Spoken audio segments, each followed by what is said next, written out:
Assalamualaikum warahmatullahi wabarakatuh. Nama saya Mustadir Ham. Saya merupakan mahasiswa manajemen B angkatan tahun 2018.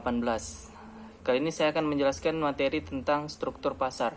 Struktur pasar adalah informasi tentang perilaku usaha dan kinerja pasar yang dijelaskan melalui keadaan pasar. Jenis struktur pasar dapat diketahui melalui konsentrasi pasar. Struktur pasar pada umumnya dibedakan menjadi struktur pasar persaingan sempurna dan juga pasar persaingan tidak sempurna.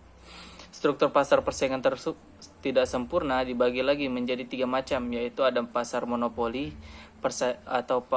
yang kedua pasar monopolistik, dan yang ketiga yaitu pasar oligopoli.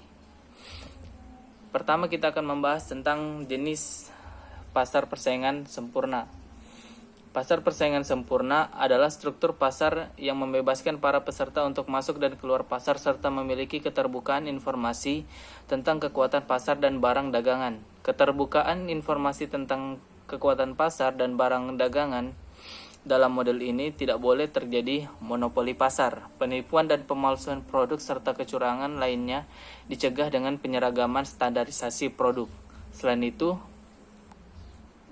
setiap ketidakjujuran dalam kebebasan ekonomi akan mendapat kecaman. Struktur pasar persaingan sempurna memiliki jumlah pedagang dan penjual yang sangat banyak. Informasi yang diberikan sempurna dan memiliki mobilitas terhadap sumber daya.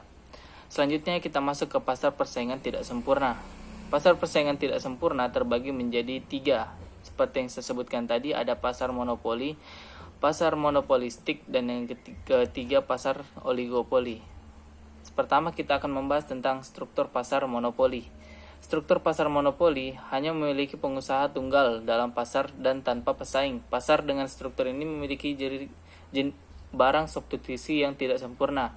Harga produk monopoli tetap bertahan dan permintaan tidak akan menurun meski harga produk lain menurun. Pengusaha tunggal ini dapat sepenuhnya menetapkan harga jual, kuantitas produksi, serta kebijakan lainnya. Pada struktur ini, hanya ada satu perusahaan tetapi memungkinkan jumlah produk lebih dari satu tanpa adanya komoditas pengganti.